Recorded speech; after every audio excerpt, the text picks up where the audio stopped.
Hello, fellow Star Wars fans. My name is Star Raptor, and welcome to the channel. We've been waiting for this for a long time. We have The Mandalorian Season 2 episode premiere. We have Chapter 9 titled The Marshal.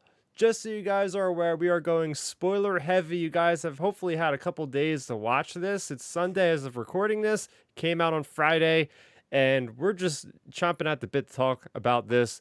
I'm joined, as always, by Milton Weber and Ben Maynard. How you guys doing? Doing great. Had a good weekend. Now it's time to get talking Mando. Oh yeah. Absolutely. Same here, man. I'm really excited to talk about this. Good start so far to the season. I really enjoyed it. Oh yeah, definitely, definitely. So, Bill, let's talk about it. Like, where were you, or what time did you actually watch this? Because I think a lot of people have different experiences. Some people will stay up Right. late at night to watch this. I know you're on the East Coast. We're all on the East Coast time, so for us, we'd have to be up till like 3 a.m. to watch this thing. Right. I think it was 5:30 in the morning. Yeah, because I actually got up an extra hour earlier than normal because I had to work by 8. But I said, you know what? Let me give myself some time. I know it was 5:30. I sat down and made some breakfast, and legit from beginning to end, I was hooked into the episode. Oh Oh yeah.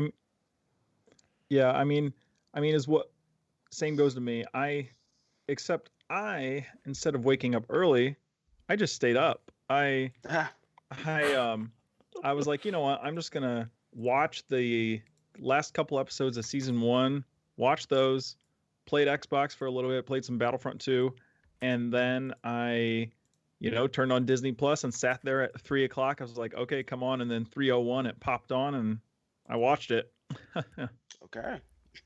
Yeah, I give you a lot of credit for that, man. I could have done it, but then I'm thinking in my head as well, like, oh, what happens if there's technical issues and they take forever to put up the episode? Like, I don't want to be up till 5 a.m. because they were like an hour late on getting it up there. But it seemed like it went up on time and everything like that. Let's keep it with you, Ben. What was your initial impressions in general, like your general feelings about our season 2 premiere, second season of the first ever live action Star Wars series? I I would say in general, I think it was a perfect way to start the season. Comparing it to last season, the first episode of last season, I think it was another big booming episode. Had a lot of good points to it overall, really good, and overall I think really good fan reaction. And I just think it was a really nice way to start the series and to really pique everybody's interest again. Not to say anybody had lost interest, but you know, after what happened, after what we'll get into, people's interest was really piqued. Oh yeah, it's really nice being in the Star Wars sphere like we all are and seeing so much positive buzz about Star Wars. Like for the most part, the sequel trilogy, as we talk about often on my YouTube channel, not the greatest reception from the majority of people for the most part. But it seems like unanimously, The Mandalorian, it's always that bright spot in the fandom where people can just always just love this thing and talk about everything they enjoy about it. So from that perspective, I really, really do enjoy it. Now, what were you thinking about this episode, Milton? My initial impressions, and I'm sure we'll get into specifics later. I thought this set a good tone for what the season's going to be. From beginning to end, you got to again, we got our favorite Mandalorian in that first scene that we all, I think, probably universally enjoyed. Just seeing that we're back with old friends again. We have Baby Yoda, we have Mandalorian, we got to see Tatooine. Who's the lady that was with the droids? I I don't forget her know if name, we but actually have a name for the character. All I yeah, know is but the just seeing actress's name is Amy Sedaris. She's a yeah, comedian. just seeing her again though was like, oh yeah, I forgot she was in season one, and she was such a cool character to get to know for the first time. So like, again, we're back with friends again. It was a really good setup to how I think the season's going to progress. So I really enjoyed this particular episode. I'm really excited to see where the show goes from this point on. Yeah, what I'll say right off the top is this episode gave me it's like peak Star Wars from like just freak out level on my end. Like I Right. compare it to The Force Awakens, like the feeling I had when like Kylo killed Han Solo and just like the end credits with Luke Skywalker with the helicopter shot. I compare it to like the Darth Vader scene in Rogue One where it's just this shocking reveal moment. And we're going to talk a Mm. lot about that specific moment as Boba Fett, of course.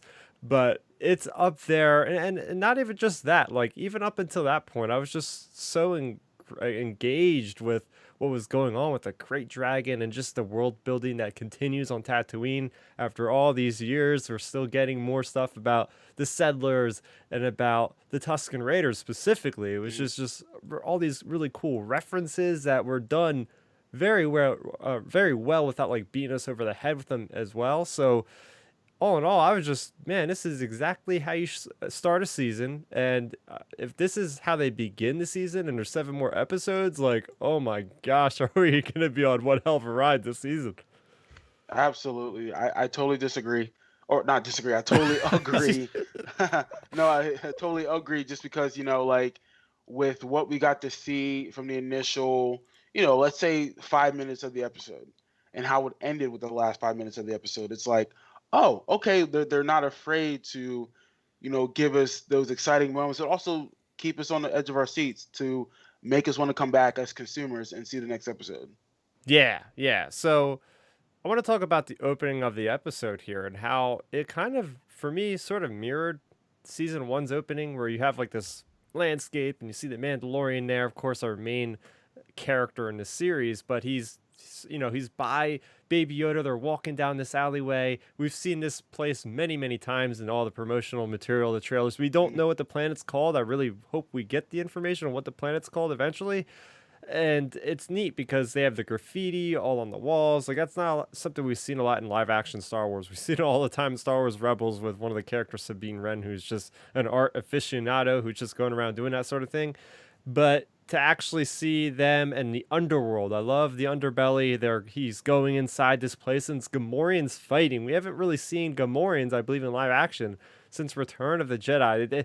And Jon Favreau had put out like the first actual promotional stuff for season 2 was he showed a maquette, like this little statue of this like half naked Gamorrean, and there we go. We see him fighting. You got this dude that's like a mafia guy that the Mandalorian has to get the information from, and it was just like one of those classic scenes where it's like, oh, he's outnumbered, and yet he takes him out with the whistling bird. So, what'd you guys think about this first scene here in the show?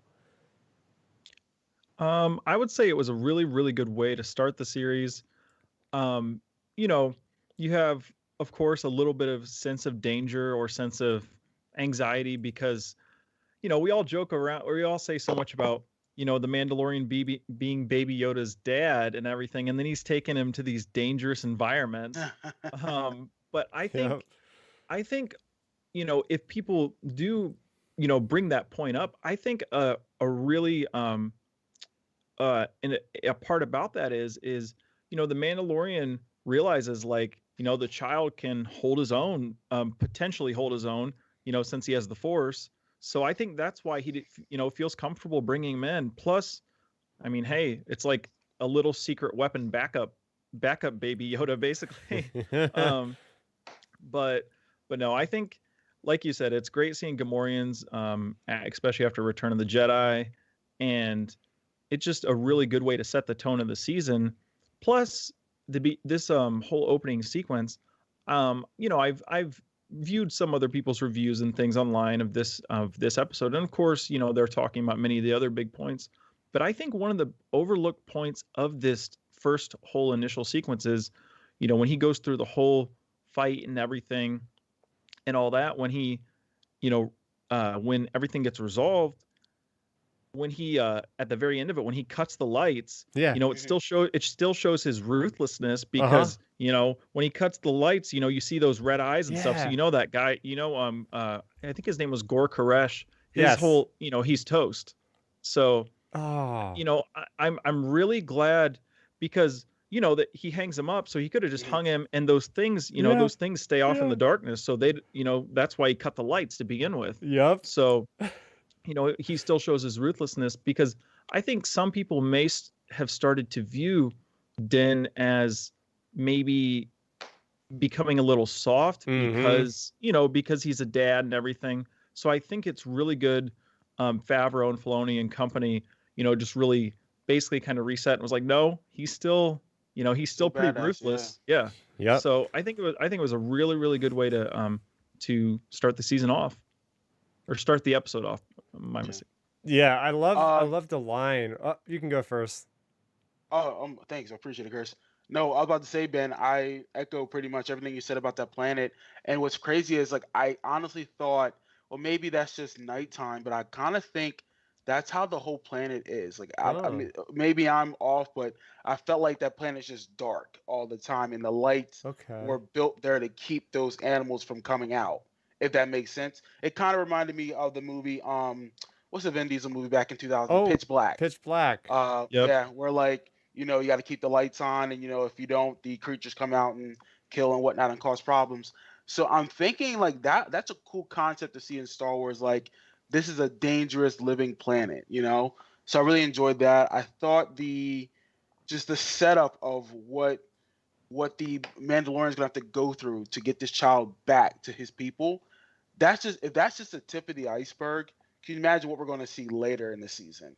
Like him probably getting double crossed by other, bounty hunters or Mm-hmm. mob bosses because they know the power or the potential or the reward that this child can bring to them. So I'm just curious to see who else he has to run into before he finds his next Mandalorian to help him get the child to the sorcerers or the Jedi. Yeah, for sure. I'm jumping off the point. You made a great point about the whole planet being like a nocturnal type of planet ecosystem.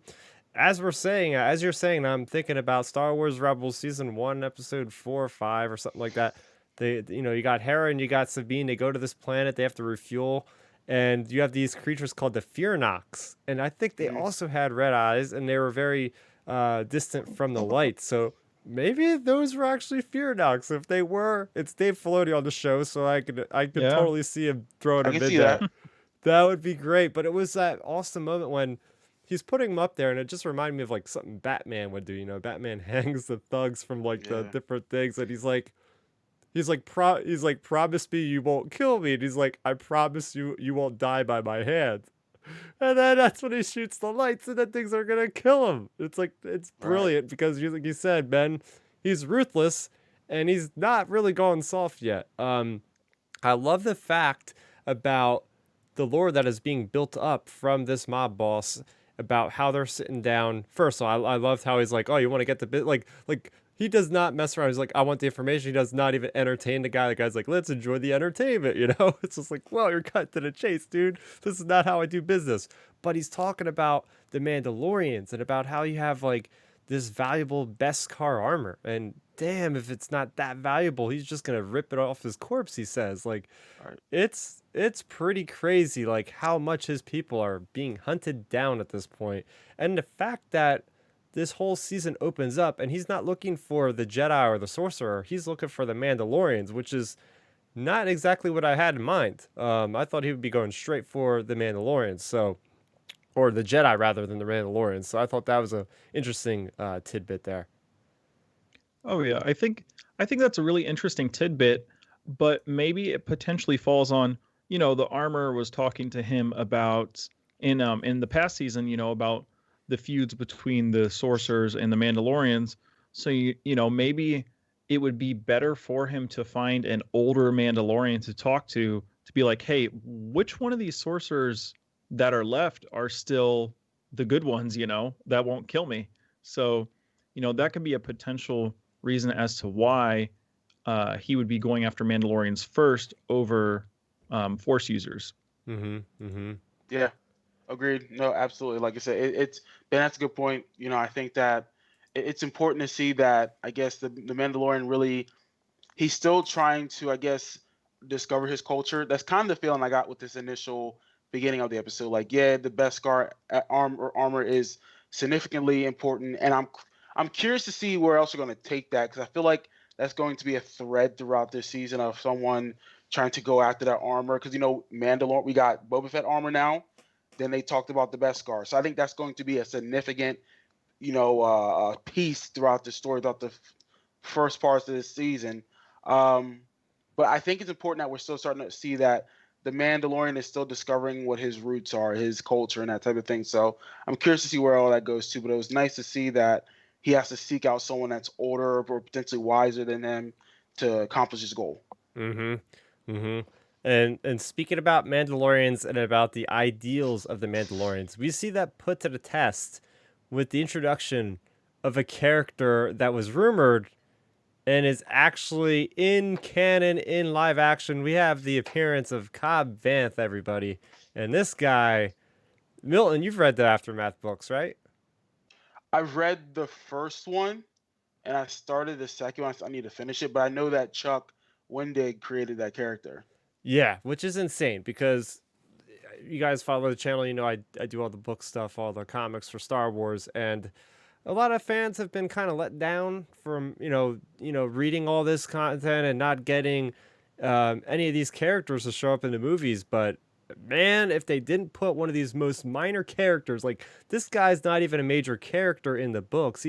They have the interludes. They break up like what's going around the galaxy, and there's an interlude about a character on Tatooine, and we find out he got his his Boba Fett's armor, and he's this Marshal, and they actually told us his story in The Mandalorian. And man, it was really cool seeing Boba Fett, or him in Boba Fett's armor just appearing in the door, and it's not even looking like it's fitting him.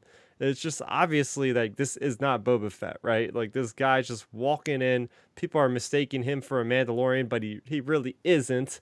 So what was your reaction to first seeing somebody else in Boba Fett's armor just walking, strolling into this bar?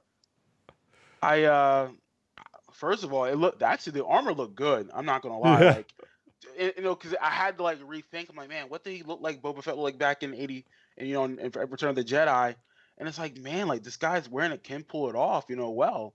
I thought it was gonna be kind of like clunky on him, but he made it fit for himself. I don't know if you noticed that, like he made that armor fit for himself, and it was still pretty intimidating and badass, and how he carried himself.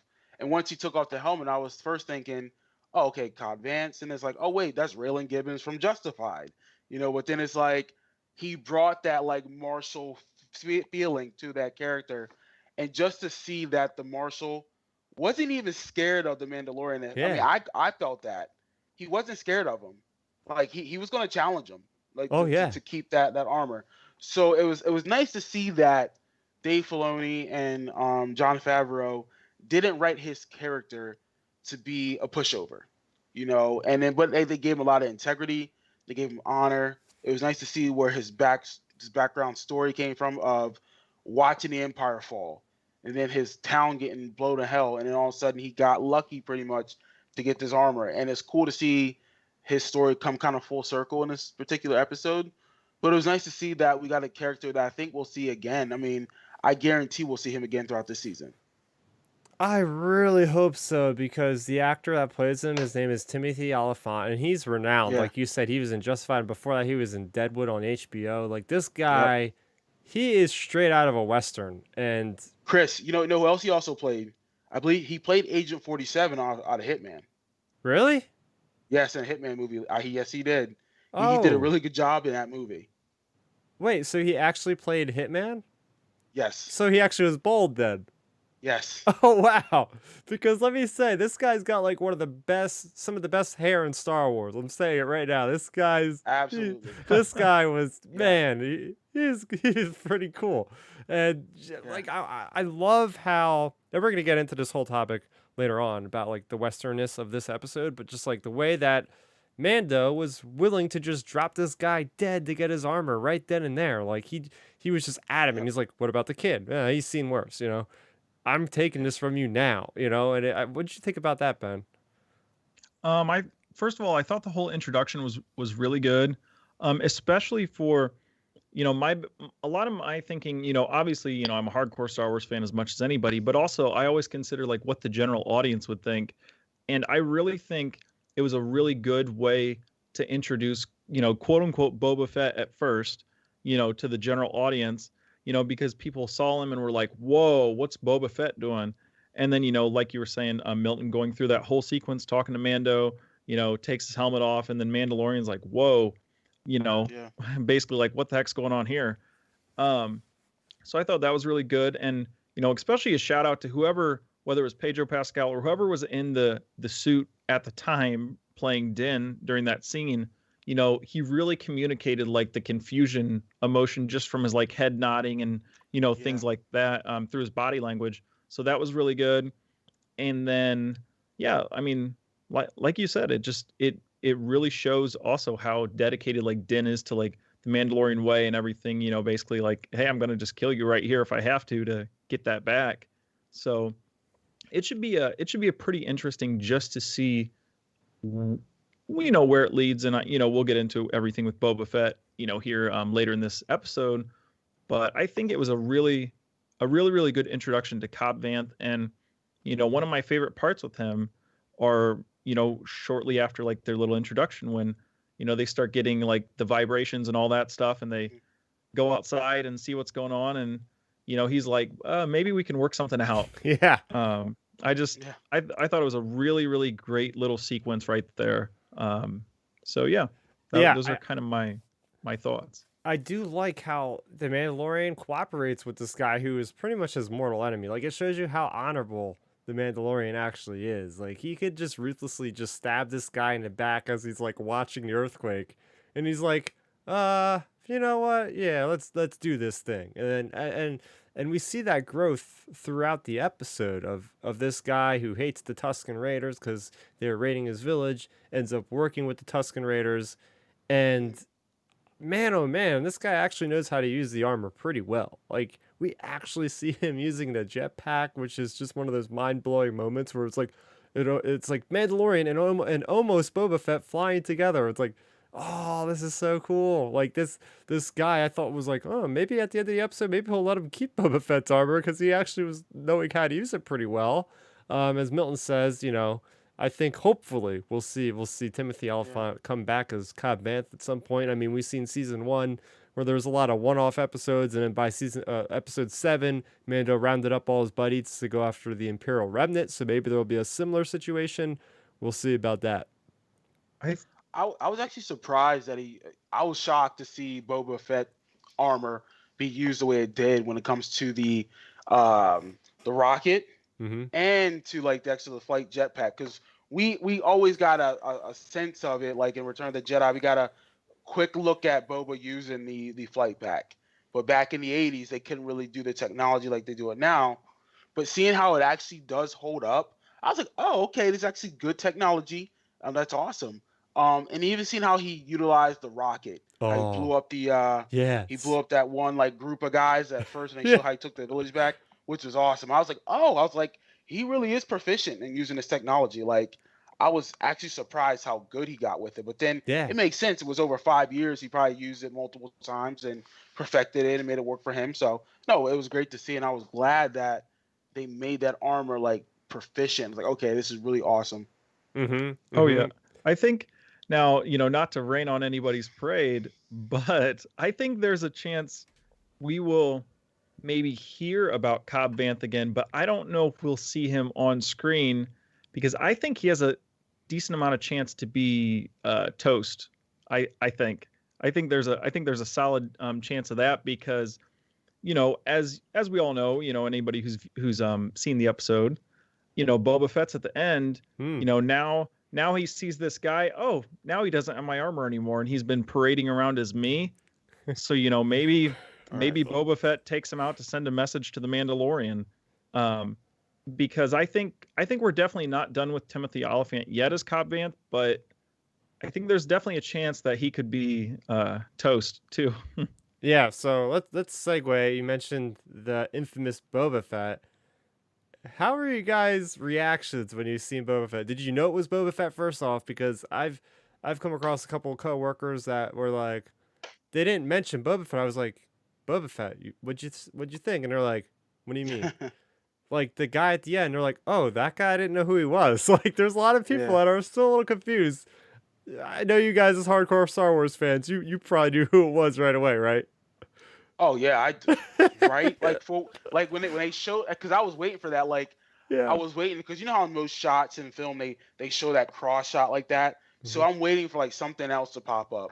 And when I saw that particular silhouette, I was like, oh, that's someone of importance. And then he turns around. I was like, oh shit. I was like, Yeah. that's him.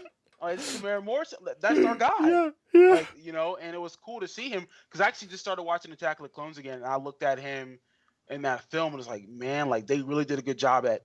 Clearly, he's older now, but you notice the scars on his face. Yeah. I was like, that's amazing because Oh, that would happen. You were in the belly of a sarlacc, like that was pretty dope. So it was cool to see how they really just put that in our face and just he didn't need to say a word. He didn't just gave a good look, walked away. That's all I needed. Oh yeah, definitely. I thought, I, like you said, Milton. I was waiting through the whole episode. I Yeah. was like, okay, when are we getting to the shot? When are we getting to the shot? Like, sure, the episode was great. Like I said, it was basically perfect. That's easily my top 3 favorite episodes so far.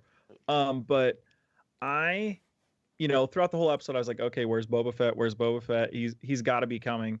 And then when it started getting close to the end of the episode, I was getting a little nervous actually because I was like, man, you know, I'm watching the time bar on the bottom of the screen, and I was like, is this because when the Mandalorian deals with his conversation with Cobb and resolves everything and all that stuff, the main dun, dun, dun, dun, dun, like theme song starts playing. So I'm like, man, is this gonna just cut and we're not gonna get Boba Fett? And then soon as the scene, soon as the camera starts to pan, I'm like, oh, here it comes. Yeah. And he popped up there. And what's really great, I think, it's interesting. There's a lot of different ways you could spin the Boba Fett thing because if you notice, he has a gaffy stick from the Tusken Raiders plus a rifle, and he's wearing that tattered clothing. Mm-hmm. So I think there's a lot of potential, many potential paths you can take the Boba Fett character. Like, for example, my theory I was talking to you two about before we got on here. So I think a lot of people instantly thought, okay, so check Cobb Vanth. He's the one who was in episode 5 of season 1. But my thing about it is, I mean, tell me if I'm like overthinking or not, or I'm missing a detail. But the thing is, they never gave us a confirmation that was Cobb, for one. For two, if he is the quote unquote Marshal or whatever, the sheriff of the town, wouldn't he have brought in Fennec Shan and captured her? And for 3, like, like I said, they just haven't confirmed that was Cobb or not. So what if Boba, brought in Fennec Shan to wherever he's living, and maybe he's, getting around basically his small circle of, because maybe we could eventually have a, Mandalorian, Cara, and Grief versus Boba, Fennec Shan, and someone else. Because I don't know. I think we're eventually going to get a flashback point to it, or maybe whenever Boba Fett has a significant amount of screen time, I think there's a potential chance we're going to have what's the actress's name, Ming-Na Wen, on again. I think there's definitely a decent chance we're going to see her again. Oh Yeah, I agree. I mean, I think we're going to see. I think eventually we're going to see Boba Fett's flashback story of what happened to him. We'll have to get that because we just saw him. Like, we need to know what happened after Luke, Han, and Leia rescued the droids and took off to go fight the Empire. How did he get out of there? How did his armor get separated from him? Like, I think that's going to be important, and they'll probably have to build it up to the point of him interacting with Tatooine and to how the story just ended in this last episode.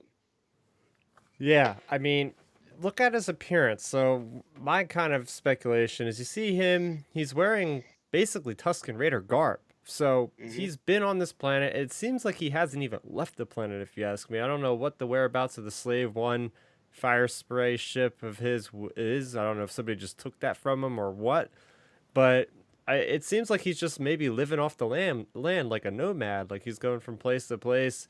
Maybe he feels like he was defeated in combat finally, and he was just so disgraced by how he was defeated by a half-blind guy that was in carbonite that he's, it's not worth it anymore. I gotta have a change of heart. He gets out of the Sarlacc and decides, I'm gonna just live off the land or something, because he's been a bounty hunter for a long time, and maybe he's just thinking it's not worth it anymore, and he found some kind of spiritual part of his life, which would be one hell of a character developing story if he goes from a cold-hearted killer for cash to this guy that is just out there. But it's interesting because the way the reveal was, you see Mandalorian on the swoop bike with all of his own armor. It's all of Boba Fett's armor hanging off it, so he clearly sees it. And he turns back to the camera and he's walking like, oh, like he's about to go do something. Like, is he?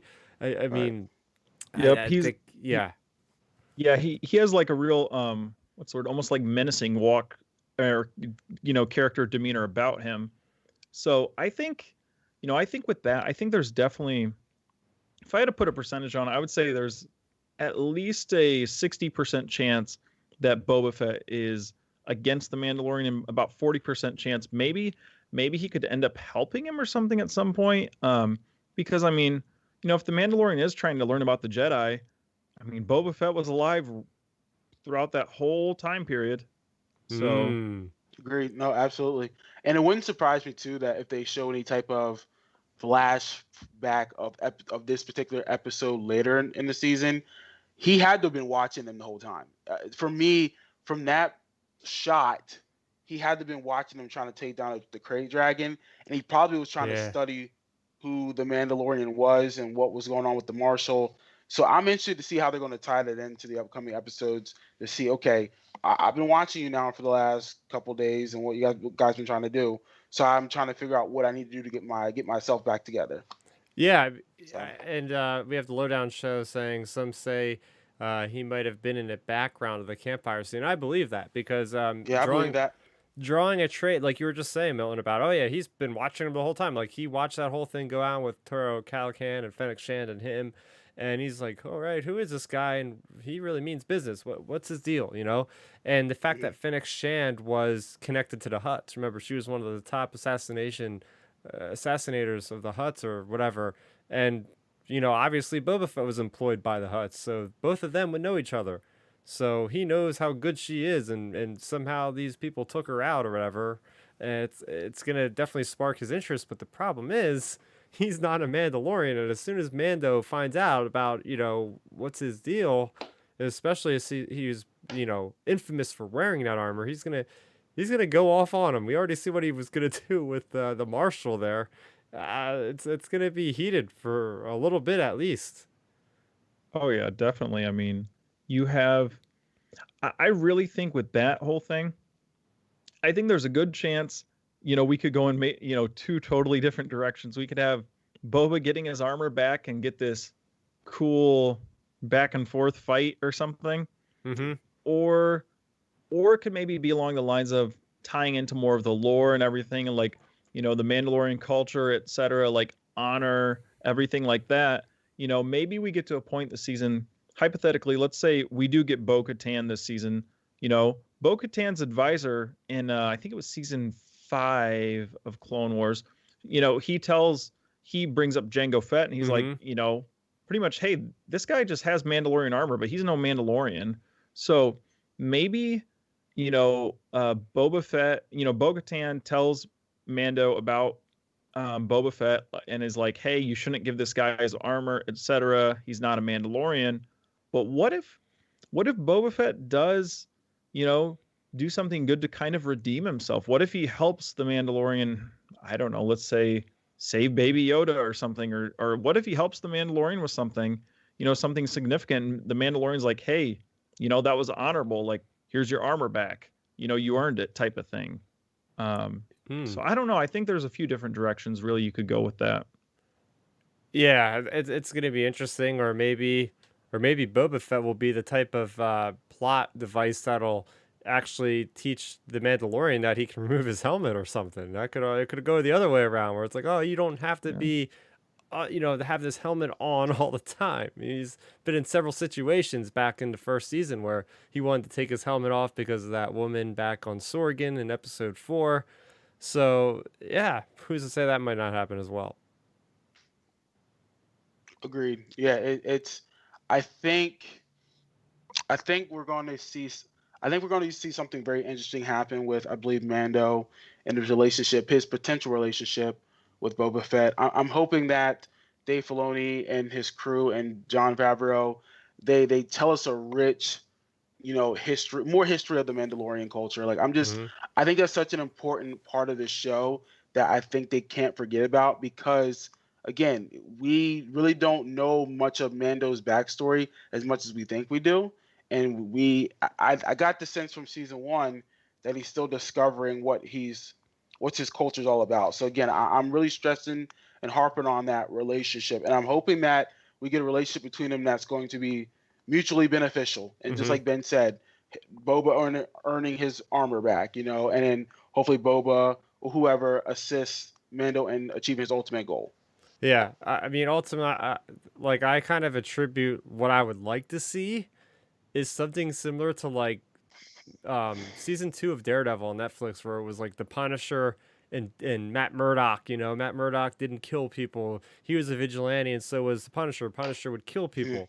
They both had differences. They both fought each other almost to the death, and then they kind of end up, teaming together for a greater evil in the end. So I would really Right. like to see a story like that, because I got to see these two characters fight. I think they've just been that would be just a lost cause if they didn't have at least some kind of scuffle. Like Boba Fett is the character that people have grown up to love, and I think it was a great idea by them to put Boba Fett in the show, especially not in the first season.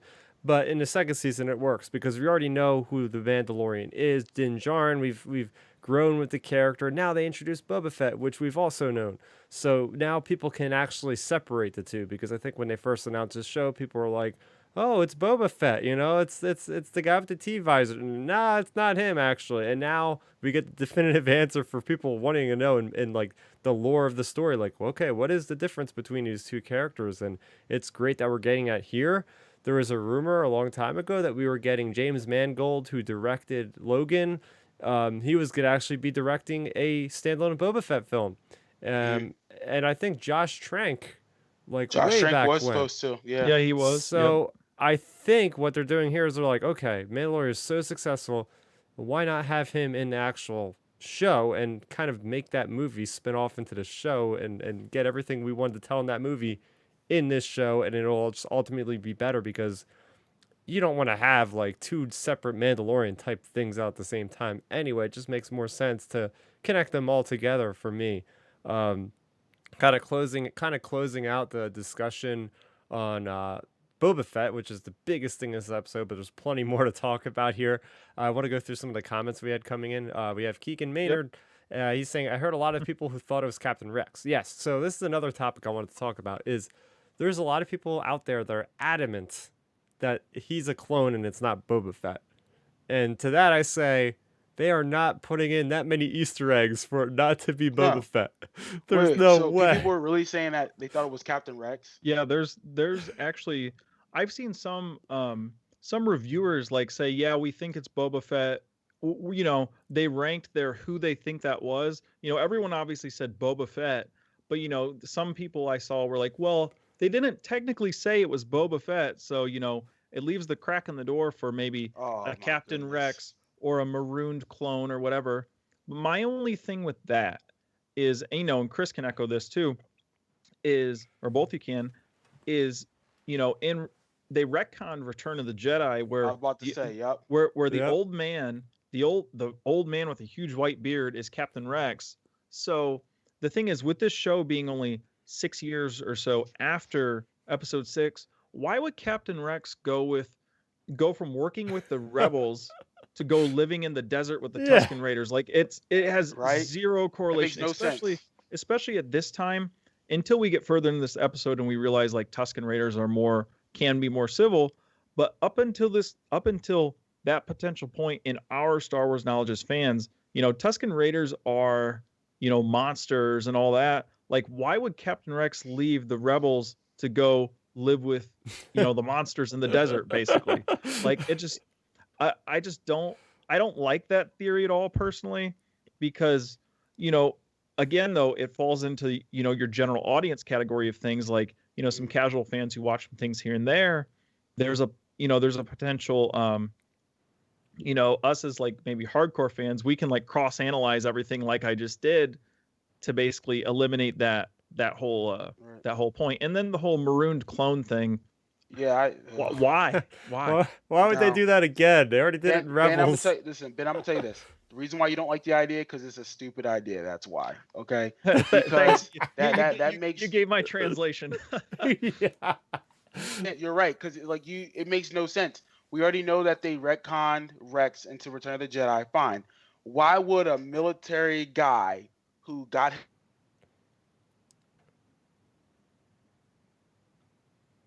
he's back in the military. He helped rebuild the new empire. Like, why would he go back to Tatooine? Nobody wants to live there. Nobody, unless you're trying to hide. Exactly.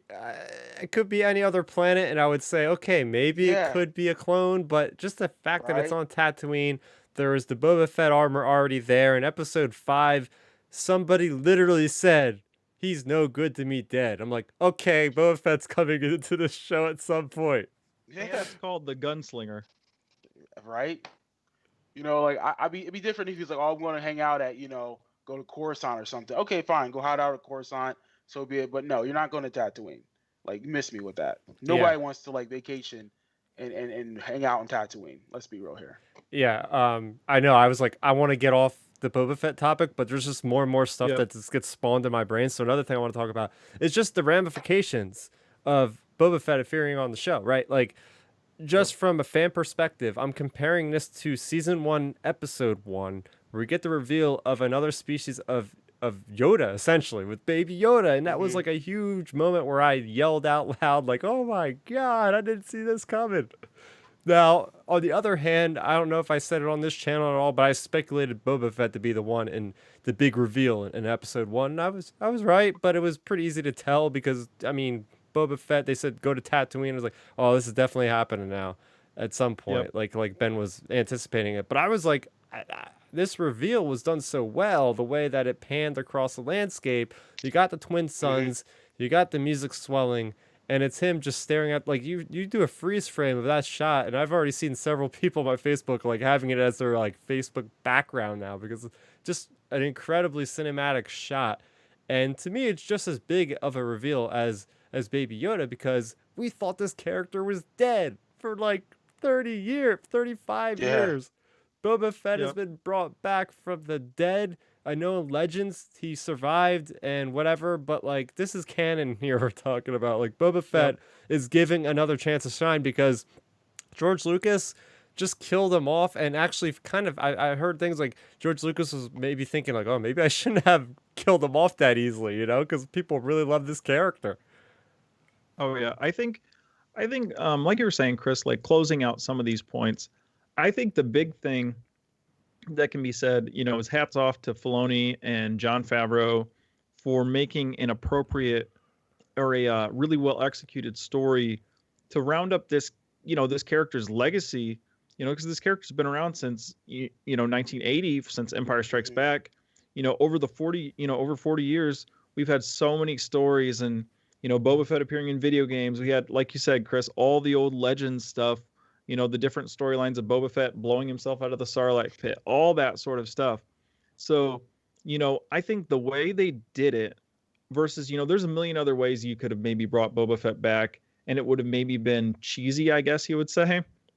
But I think this way, just the buildup in this episode, having the armor, just everything like that, and then the final shot, I think it was a really good way to culminate the legacy of Boba Fett to bring, and also in that final shot, like we said, he looks menacing, to still show that he looks like a badass still, even without the armor. He's wearing Tusken Raider gear, having a rifle and a Tusken Raider gaffy. Like, you know, Oh. it still shows that, it still culminates his whole legacy over these 40 years. Yeah, I'm currently reading, you can read it now from Marvel. They have the Star Wars Bounty Hunter comics. They just finished the first arc, which actually has Boba Fett in it prominently, with a couple other bounty hunters like Bosk and Byler Valence, and they show Boba Fett like in full action in this comic series. You guys got to check it out. I think it's like issue number 3 or 4, and dude, Boba Fett uses like every tool in the trade, and he is just so good at what he does at taking people down. It's like I mean, they must have been coordinating that comic, of course, to build up the hype for Boba Fett to appear in live action. But like, I hope we get to see that kind of action from Boba Fett in the season. They got to do it eventually. I mean, they're not going to bring him in to just do just the talk. So, Right. but No, yeah, you're yeah, no, yeah, you're right, Chris. I think we're gonna see a lot more of him. Like I said, it's just a matter of time. mm. Yeah. So moving into something that I thought was not as epic, but it was still freaking epic, was just the appearance of Crate Dragon in canon.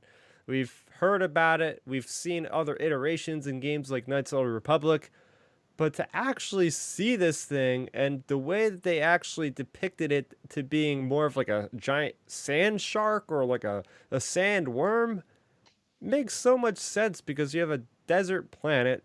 It's made out of sand, obviously, but like you have this creature that would do well in that kind of ecosystem as like a giant worm. So, what'd you guys think about the Great Dragon finally being revealed or seeing it for the first time? Mm.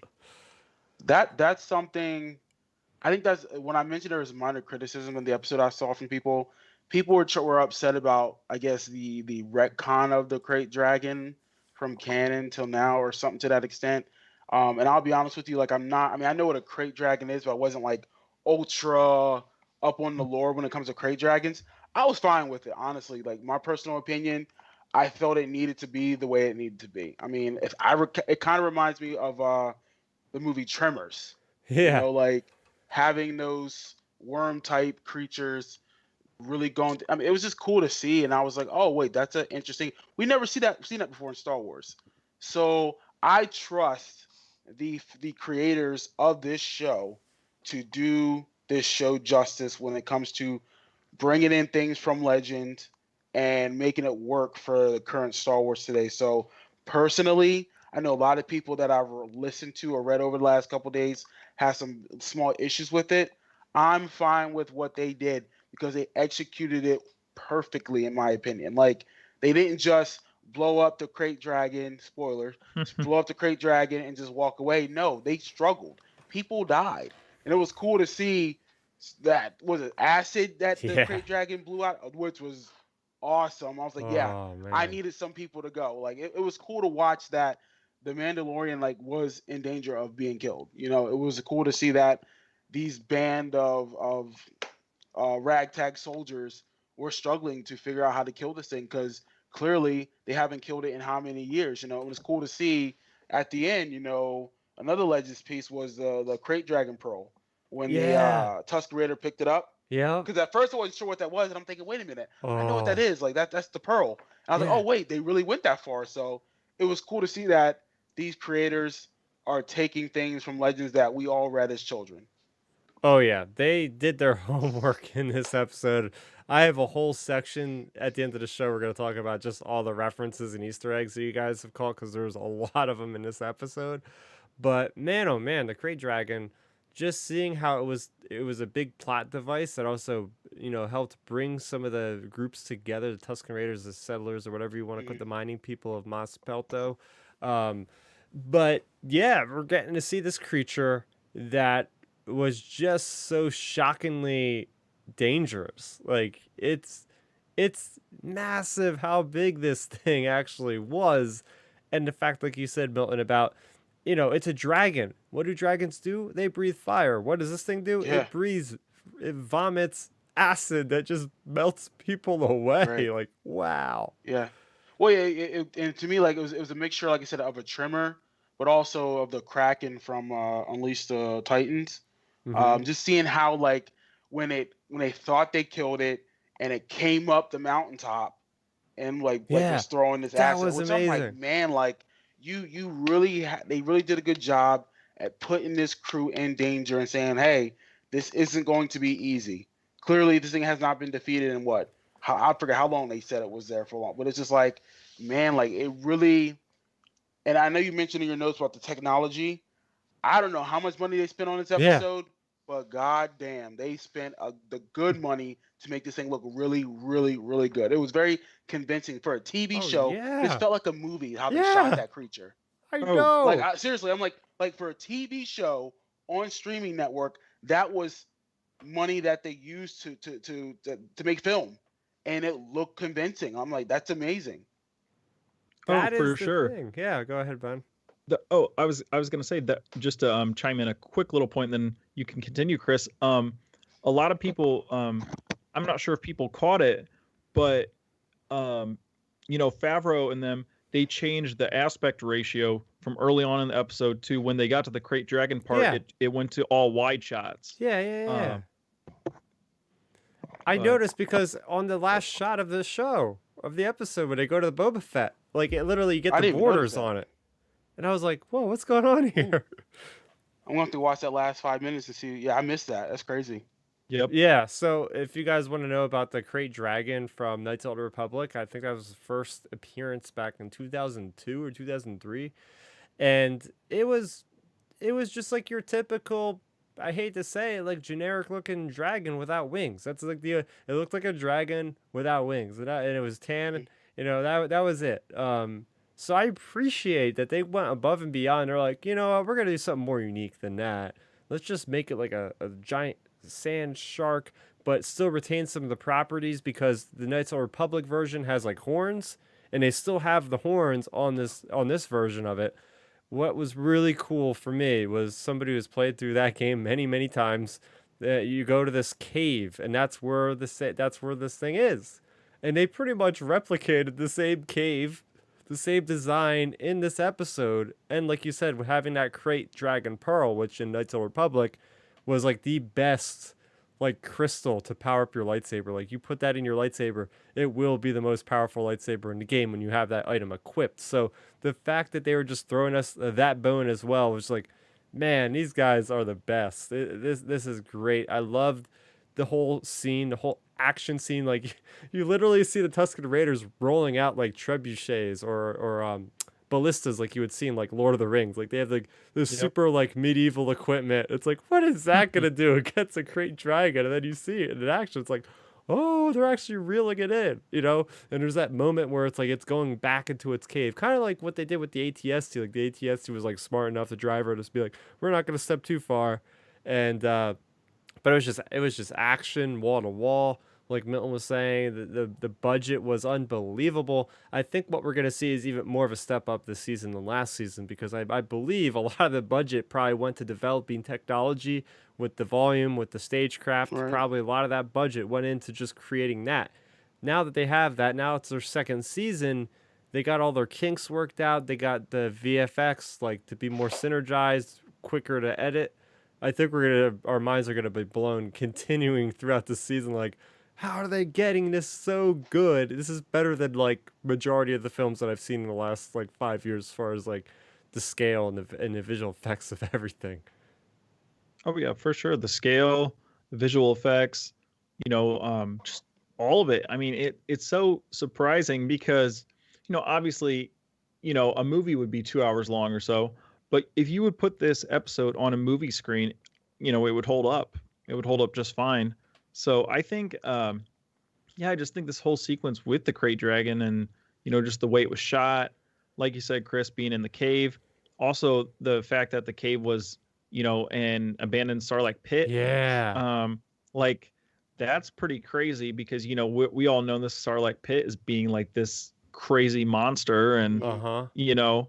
and the fact that the Crate Dragon, took it out basically, like that's a, it really puts in perspective, like, whoa, this thing is a big, a big threat to the Mandalorian and Cobb Vanth and everybody else who is helping out. And I just, like you guys said, I just thought it was a really, really good sequence overall. And I'm glad though that they didn't, well, my only concern when they were, talking about like killing the Crate Dragon and everything was, are we going to get a moment during the action scene when, Din, maybe Cobb Vanth gets thrown aside, his jetpack's not working, and Din, something happens to Din, and then Baby Yoda step in to save the day just to like, I don't know, do something with the Force. And that's the only thing I was nervous about, because I was like, man, you don't, I love the fact that Baby Yoda's in it. Obviously, my favorite parts of Star Wars have to do with the Force, but when you have a Force user around, you always have that. It's almost like the bonus or cheat code in a video game. Like, turn on the Force real quick. Let's save the day. So I'm so glad they like didn't do that and they just left Baby Yoda. I mean, look, as soon as all that was happening, like, he ducked and he was hiding in a pot earlier in the episode. Like Yeah, I love that was that. great. Like that Yeah. was so cute. And like also the fact that they just didn't I think I addressed it in our last episode, they just didn't queued it up too much with Baby Yoda because they could No. have, lived off, they could have looked at say the ratings and social media stuff and been like, okay, whoops, okay, Baby Yoda, everyone loves him. Let's just put in 20 times more Baby Yoda. But I'm really glad they stuck with that and they didn't use him over the top like using the Force or anything like nothing like that. And I don't know, I was really satisfied with the way the Crate Dragon sequence played out. Yeah, I think it was great use of Baby Yoda because the second I watched this episode twice now, the second time I really picked up on it, like, yeah, there's no overt use of the Force obviously in this episode from Baby Right. Yoda, Yep. but when they're like looking at the cave, you could tell like he's using the Force, like he senses the Crate Dragon in the Force because like it goes back to him after the guy says like, oh yeah, the Tuscan's feeling him, and you can see his reaction like, oh, he's actually feeling the presence of the Crate Dragon through the Hmm. Force. At least that's what I got from that. Yep. Yeah. Um, I mean, and I yeah. think that you're right, Ben. They could have easily gone to the cheat code of Baby Yoda, but then I would have but then it wouldn't have felt right. It wouldn't have Mm-mm. felt right because, like, man, like, there's no need for force powers here. These are just men and creatures trying to work together, and that was the point of this episode. Like, it told a story. It told the story of pretty much Cobb working with the Tusken Raiders that he despises, just saying, like, you needed that. You needed them to trust each other. You needed these group of people to work together. Like, even Mando makes a point to say, like, when he met with the townspeople, he's like, listen, if we do this, like, they'll cease fire against your people. Like that's a story point we can't forget. So I'm just glad to see that we kept Baby Yoda out of that and say, hey, let the people and the Tusken Raiders work together to resolve this issue because it's a mutual thing. Oh yeah, Mm-hmm. definitely. I mean, I like you said, Milton. I just love seeing the almost, like I said, the humanization of Tusken Raiders, like being able Yeah. to work together with people. Hmm. Because up to this point, we've known them as ruthless monsters. I mean, they knock out Luke. They, you know, basically kill Shmi. Um, Yeah. and then they're portrayed as like these vicious animals. Like when Anakin goes to take them out, they fight. I mean, they obviously have to fight back because he's trying to slaughter their village. So like they're portrayed as these monsters, and then one of my favorite points, or almost little minor lines, I feel like could have been overlooked. When early on when Gor Koresh says to the Mandalorian, says to Din about Mandalorian being on Tatooine, and Mando's like, oh, I've been on Tatooine all this time, and Yeah. or so many times, and I don't know anything about him. Well, I think that's a good almost little foreshadowing line to also cover up some of the, not to cover up because again it fits the story narratively, but to support the kind of like the wackiness of him like going "Har, har, har," like talking with Yeah. the Tusken Raiders and the Tusken Raider pets and all that stuff. Like I Yeah. think it really supports that versus say if they would have not had that line in there, and then I would have been like, okay, how's he know Tusken Raider fluently plus Tusken Raider pet fluently, to be able to do all these negotiations. But since they threw that line in there about him being on Tatooine frequently, boom, it connects perfectly. Yeah, I mean, I don't know if he's been there frequently because the fact of the matter is, like, he went to the cantina and I think he was like surprised. He's like, "Oh, the bounty guild's not here anymore." Like, Yeah. okay, but so yeah, in the past, like maybe like 10 years before that, he was probably in Tatooine a lot because the bounty guild was there and all that. But Yeah. something happened to where he hadn't been there in like 5 years because it seemed like once the Empire got defeated, and then Jabba was defeated, there was no more jobs for the bounty guilds to do there anymore. Um, but yeah, talking about the Tuscans and the relations between, I'm gonna just call them the settlers or the mining people, whatever. I thought it was really cool and kind of thematic for like the history of America. Like you got the Tuscan Raiders that are sort of like the Native Americans, and the people coming from like Europe were the settlers or whatever. So you have these two different cultures like butting heads with each other, but they have a common enemy that unites them. I thought that was really cool, like a really cool theme in this episode about these disparate peoples just working together, not getting along great at the beginning. Of course, Hmm. you got Cobb Vanth, who is not having it with whatever that weird juice was, Right. which could look like poison the way that thing was. So I don't Ugh. blame the guy for not drinking it. It's like, well, they're gonna try to kill me probably. No, agreed. And like now, I thought the relationship towards I mean, the relationship with the Tuscans and Cod was awesome because I mean, clearly, something must have happened, to him with the Tuscan Raiders to say, hey, this is why I do not like your people. And they even said it like, we've seen you've killed plenty of us. It was cool that we acknowledge that he's done his own killing. Now I guess I have a question for you and Ben. Like something I was reading and hearing about over the weekend because people are saying that this is an issue they had with the episode Hmm. of the Tuscan Raiders sacrificing the Bantas. They said that's like that wouldn't have never happened because of the canon. How the Tuscan Raiders worship those Banthas like a spiritual animal. And they have Oh, that special relationship with them. It's kind of like people over in like in India how they don't eat cows. Like Yeah. cows are like the sacred thing. So I guess my question for you guys, one, is that true in the canon? And two, do you think like that was a good plot point to have them sacrifice the Banthas to lure out the Crate Dragon? I think I I don't know. I think that's in Legends, isn't it, Ben? I don't I think that's remember. in Legends Yeah. because my knowledge on like Tuscan Raider culture and current canon is definitely sparse. Sparse, but let's just hypothetically say they are. Let's say Banthas are really, really looked up to and deified by the Tuscan Raiders.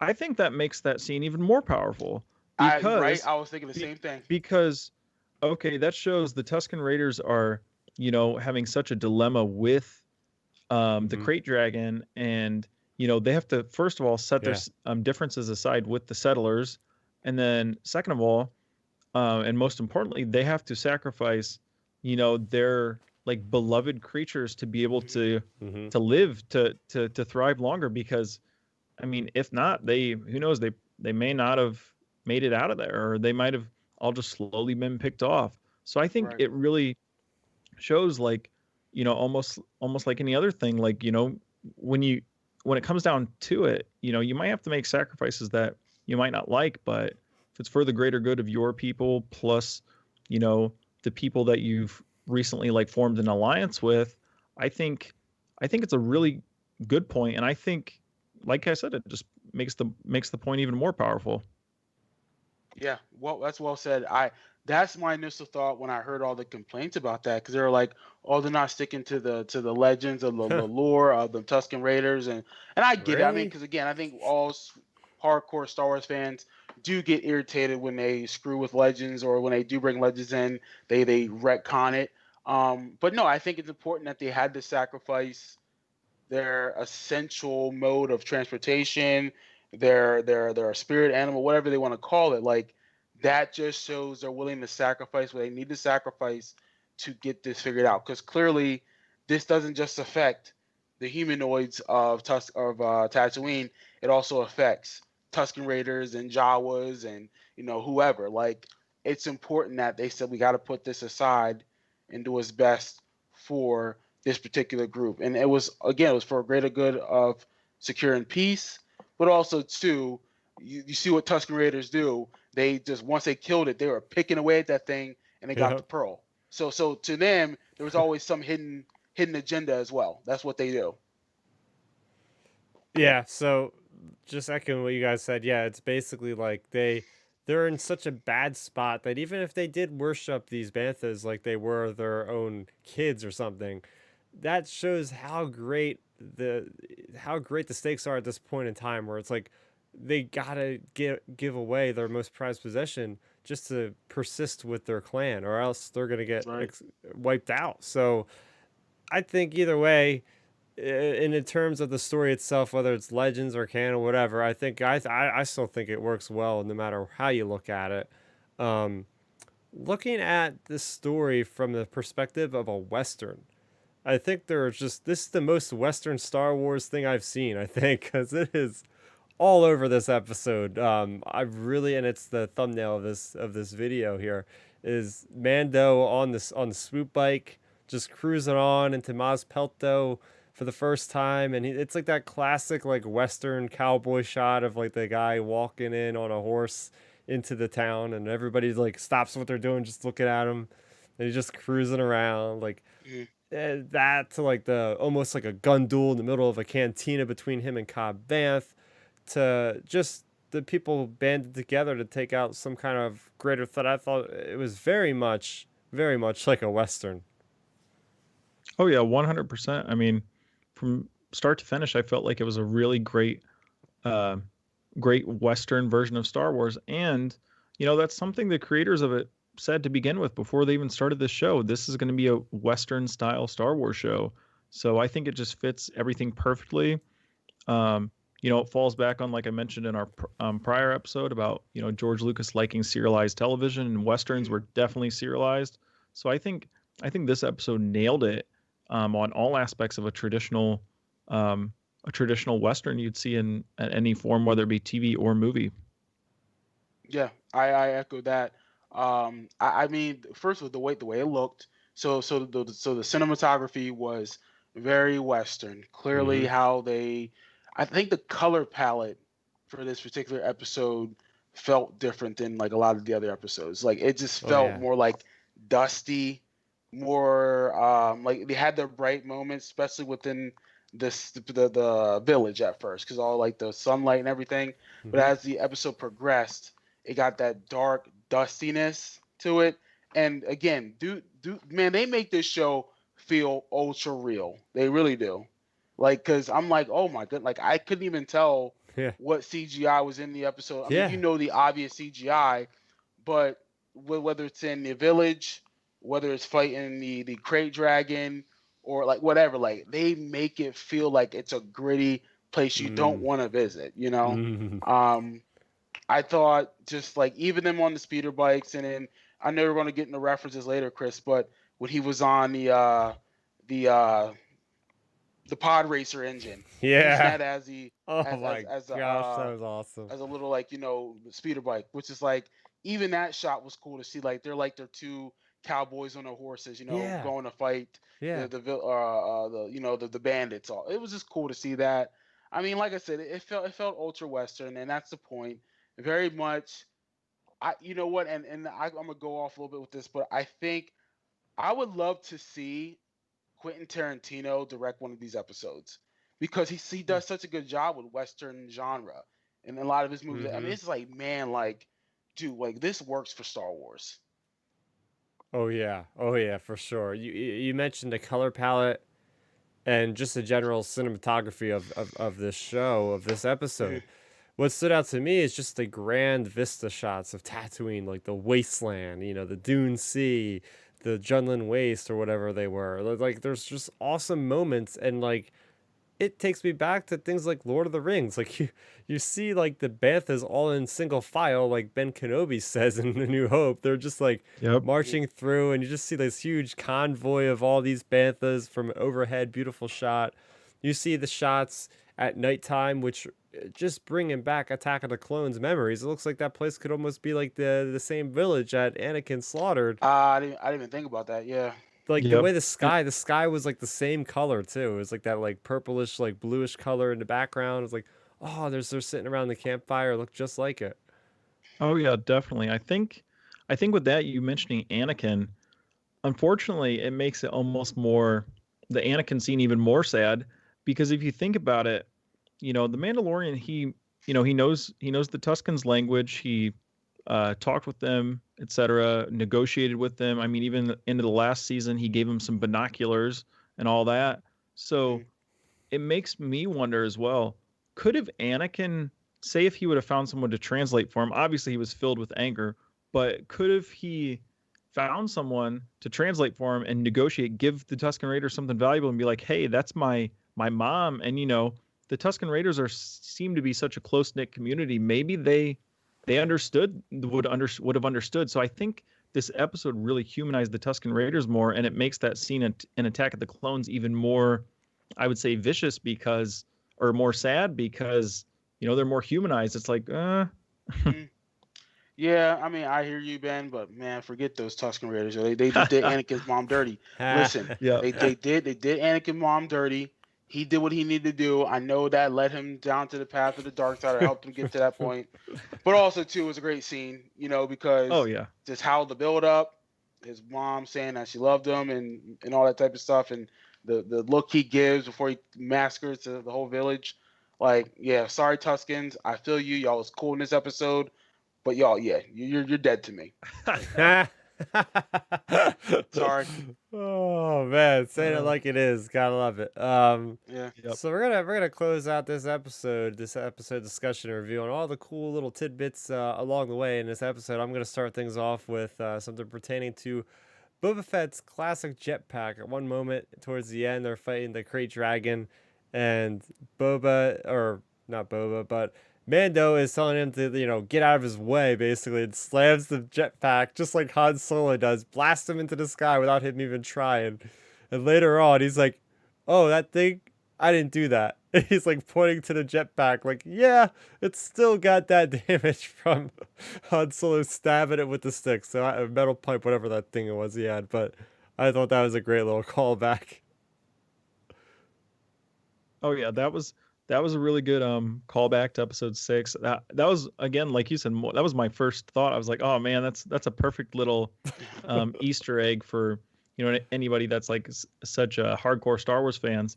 I would say my little Easter egg or moment would have to have been, if you noticed when Din and Cobb are in flight with their jetpacks.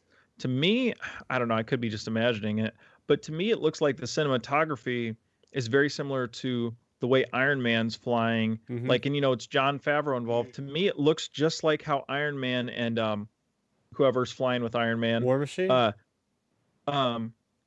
do you say? War Machine. Oh yeah, War Machine. Yeah, War Machine. Thank you. Iron Man and War Machine were flying. It looks real similar to just the cinematography of that. So it looks like it's that could be a little Easter egg. Either that, I would say, is my favorite Easter egg, or just the Boba Fett armor. I mean, I guess it was the main plot point, but to me, that's such a good Easter egg just because we finally get him back. Yeah, yeah. Real quick, you mentioned Jon Favreau. I don't think we've talked about this at all. He actually directed this episode. Now, he's the showrunner. He writes the episodes, or at least most of the episodes. So he actually wrote and directed this episode. Somebody put a really cool picture out on Facebook or Twitter or something where it actually had, and that was a cool reference that you made. Yeah, like that's totally, I could see that happening, that reference with both of them flying. But Milton mentioned the other one earlier where he's firing the rocket, Cobb Vanth, at the speeder as it's leaving. That's like straight out of Iron Man. Like, you compare the scene where he's like firing his rocket as the people are running away. It's literally like the same shot almost if you compare them next to each other. Oh yeah! So. Wow, I didn't even think about that until you just said that. Yeah, very similar. Dang. Yeah. Right. So there you go. think. I mean, I mentioned these two references, but one like the pearl of the Krayt Yeah. Dragon, Oh, just love seeing that. like, okay, that's cool to see that. That's now officially canon, I guess.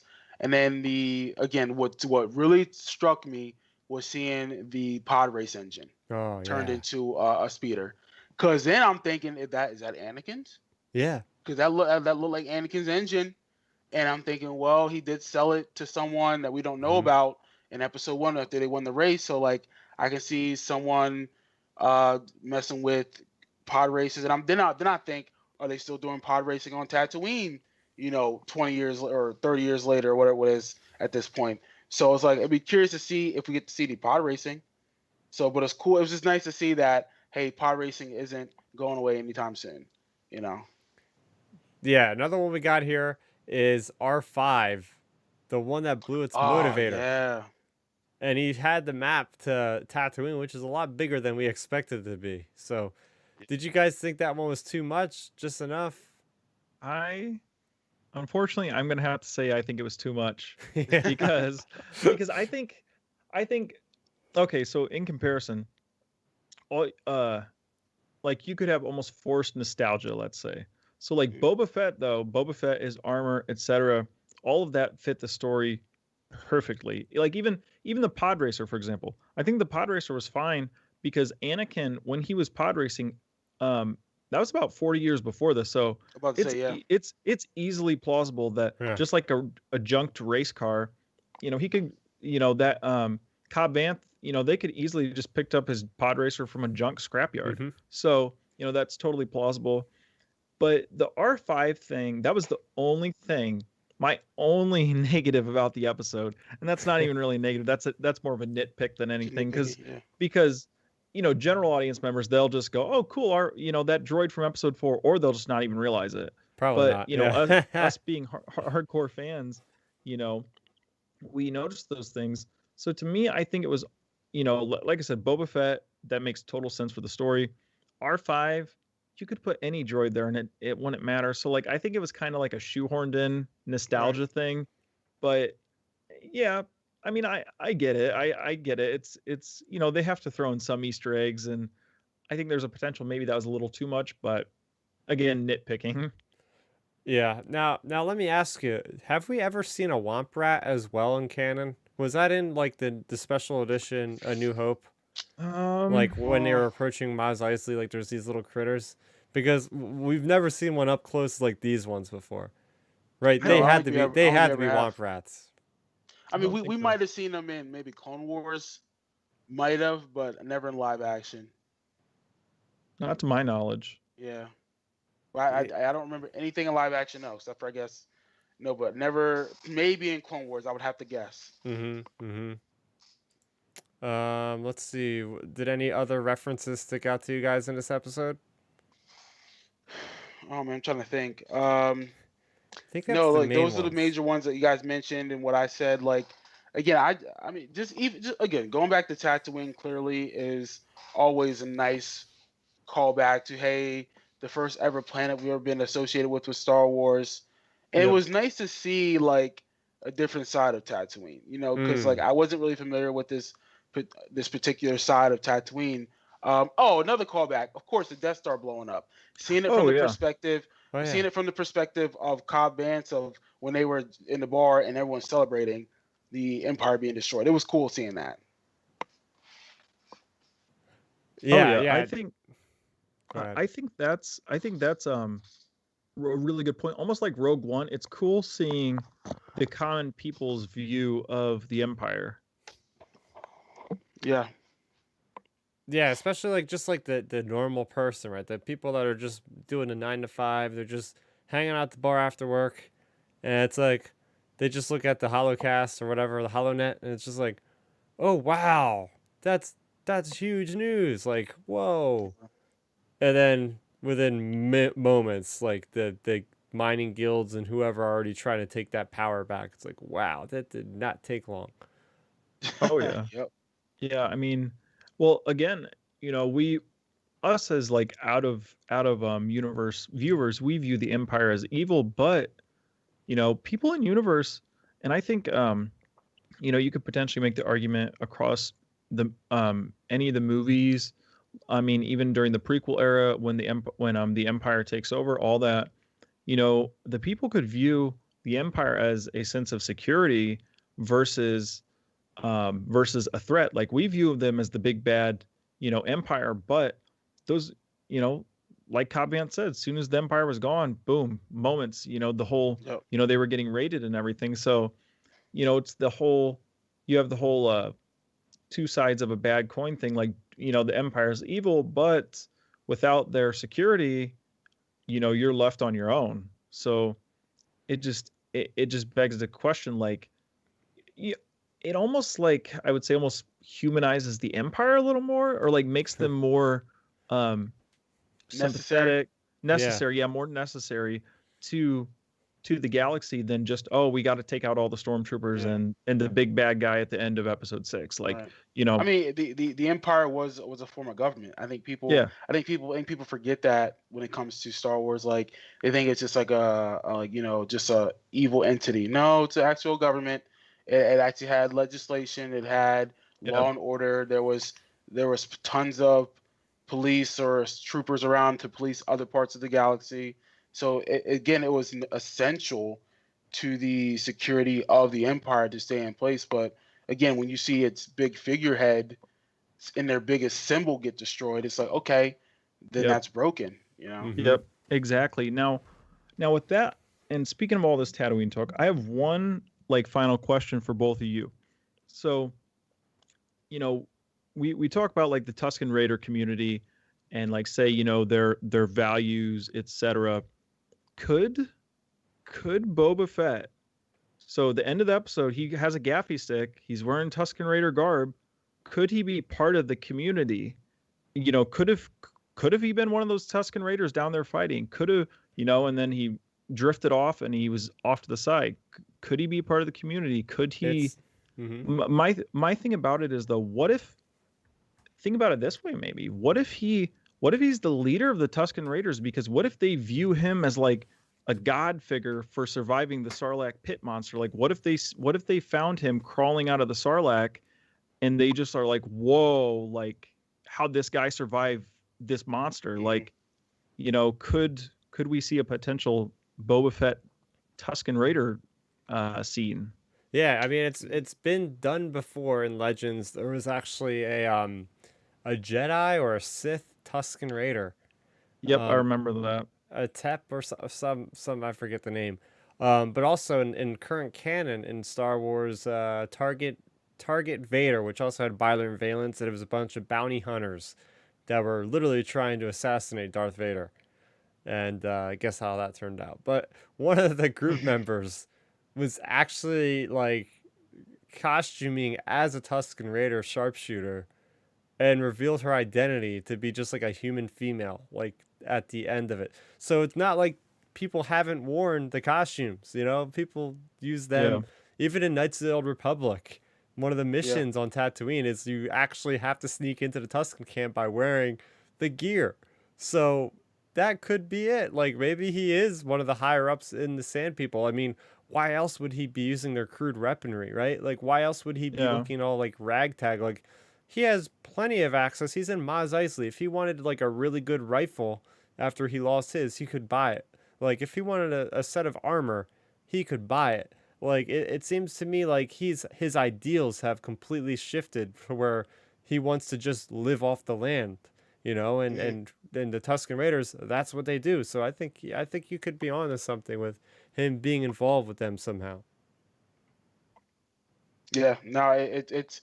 I think to answer your question, Ben, I wouldn't be shocked if he was a part of that group of people. One, two, it'd be actually very cool to see them do worship him and see that he really overcame some type of trial, I guess you should say, Yep. to overcome the Sarlacc pit.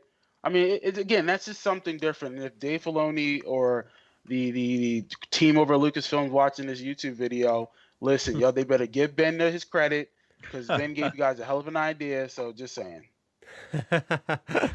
I want to talk a little bit about the legacy that Din Djarin is bringing to Mandalorians all across the galaxy. I mean, we see him continually taking down bigger creatures. Like they are the warrior race.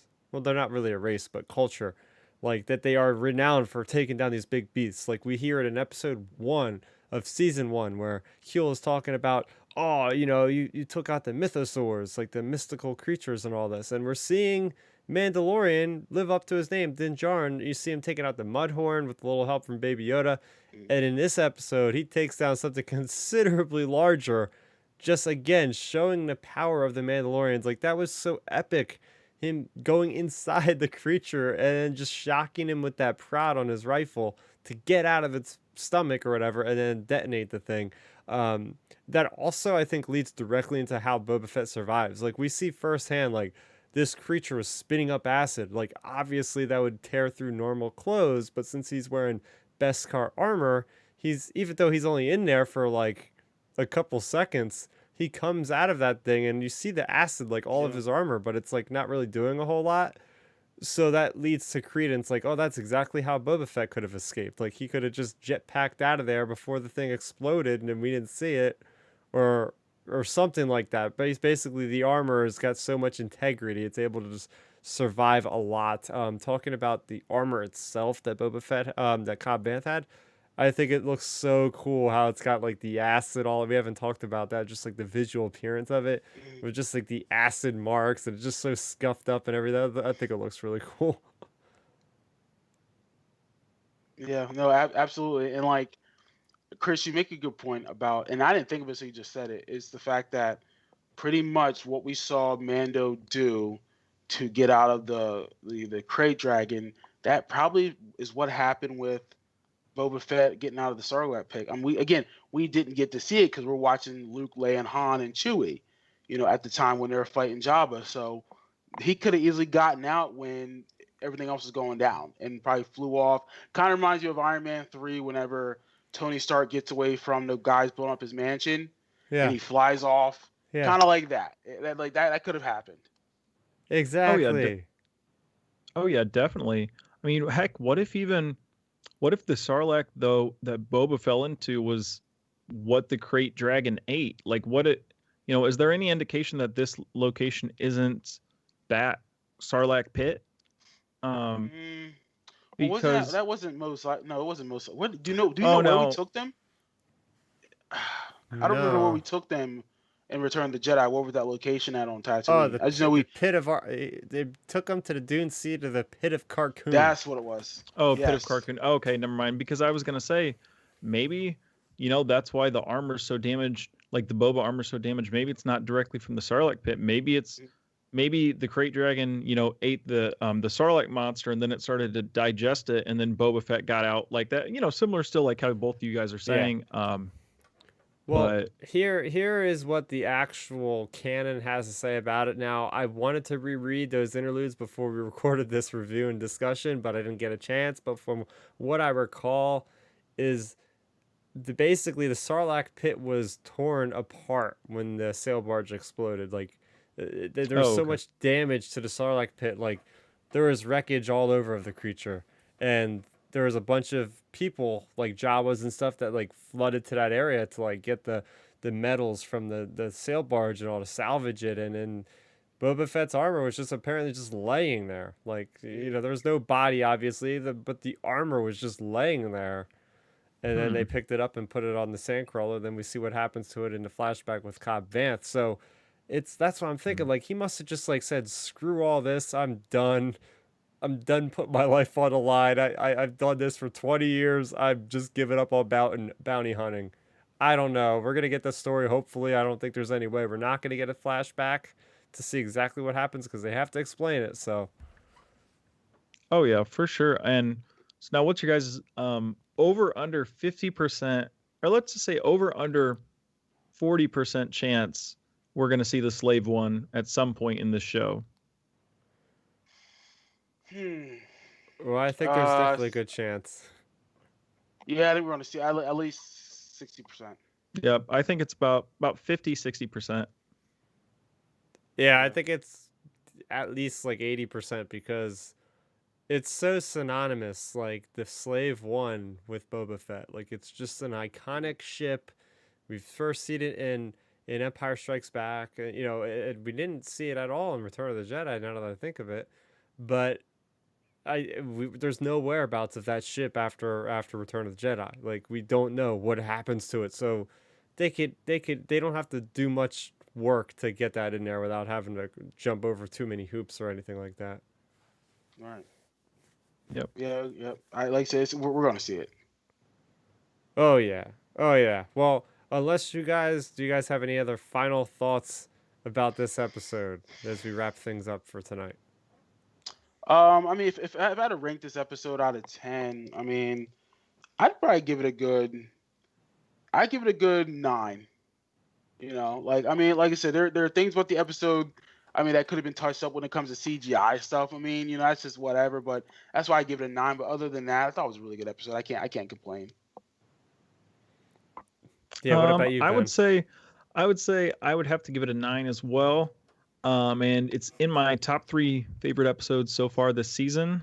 And I would say You, my other point about this episode is, you know, I feel like, if you're a viewer out there, just be careful because, you may be anticipating boom, the next episode pick right back up with Boba Fett, and that might not be where the direction the show is going. We might have an episode or two before we get back to that story beat, because right now, is the Mandalorian's mission on Tatooine wrapped up? So is he going to just be like, okay, I found my quote unquote Mandalorian on Tatooine. Now is it time to move on to the next planet? So we might not get the continuation of the Boba storyline, as soon as this next episode starts. Yeah. Oh man, we have a great comment in here. We've had a really active chat. I haven't been doing the best job of calling out your guys, but I've been looking at the chat. You've been making it very cool. We have Dark Nerdy Gunzo. Can't imagine the Slave One being abandoned in a rundown hangar at Jabba's palace.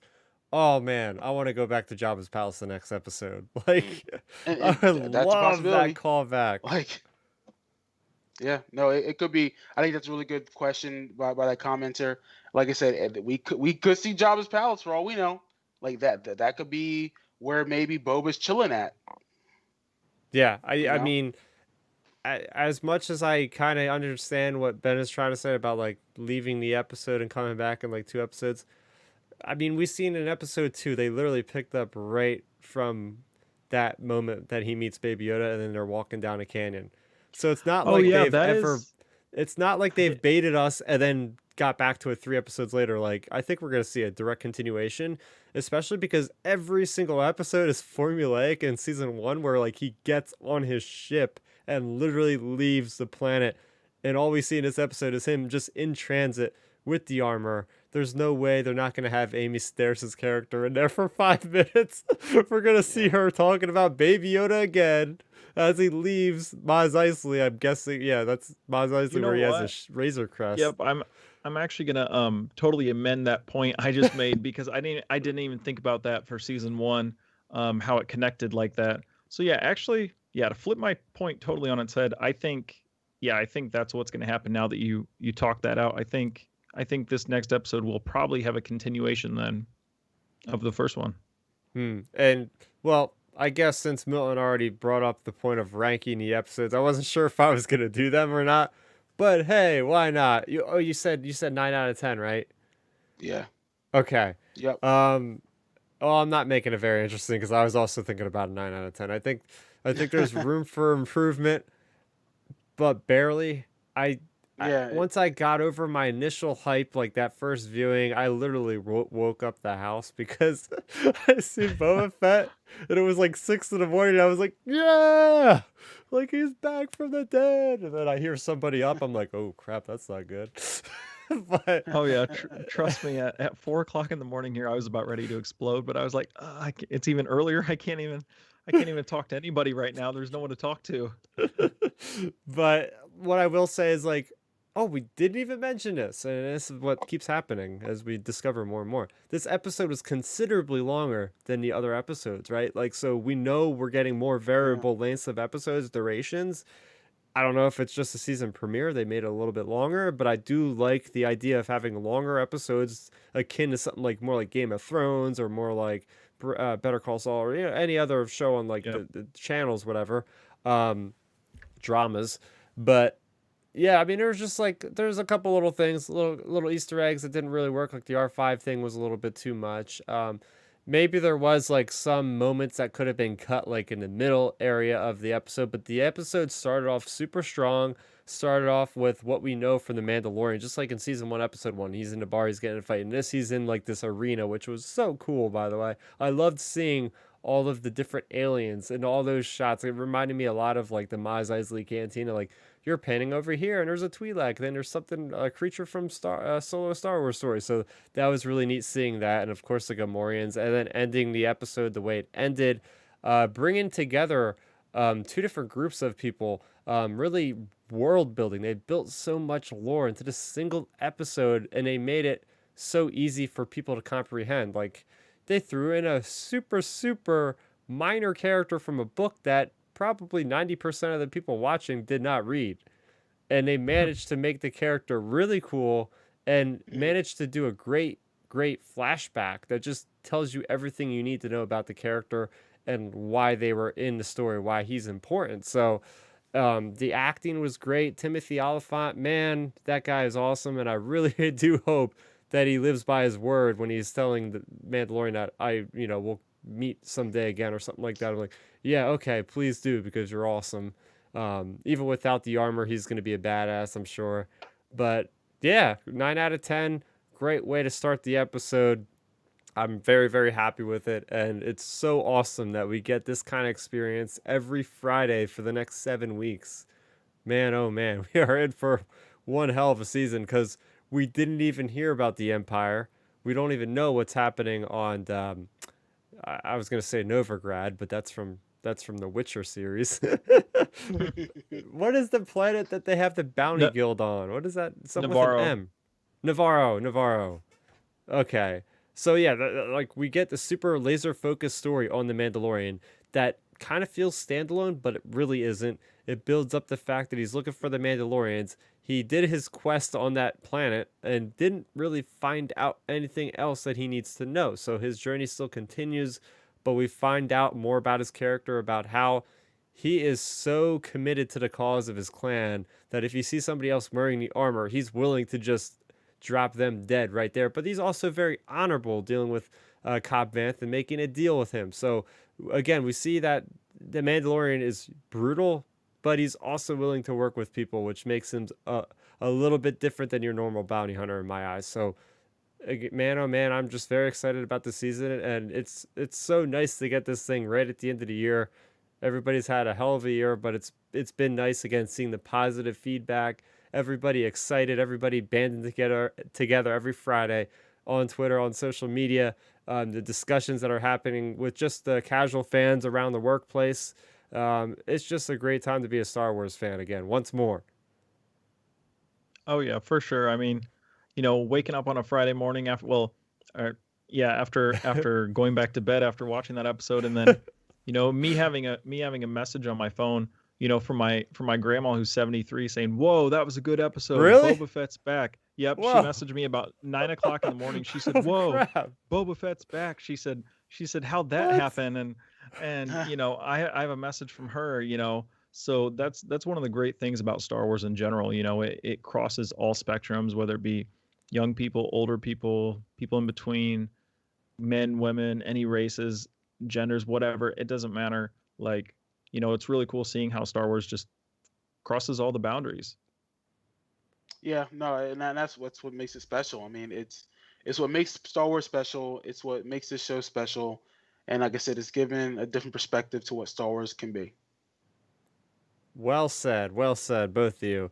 So this has been fun. Last season, I did all these reviews solo, so I'm very happy to announce to everybody watching live and after the fact that we're going to be doing this every single week on the channel. So you guys can expect us to kind of dive in deep because my previous reviews were very much 5 to 8 minute long. Okay, cut to the chase here. But I love the discussion. I love us just diving deep into the themes and really getting into the heads of these characters, the locations, just how we feel. It's super cool to be able to just express our opinions unfiltered, say what we want to say, and we'll do it as long as it takes to talk about the episode. So yeah, they're going to be a little bit longer than you're used to seeing from my reviews, but hang in there because I'm sure you're going to enjoy the conversation because I definitely have for sure.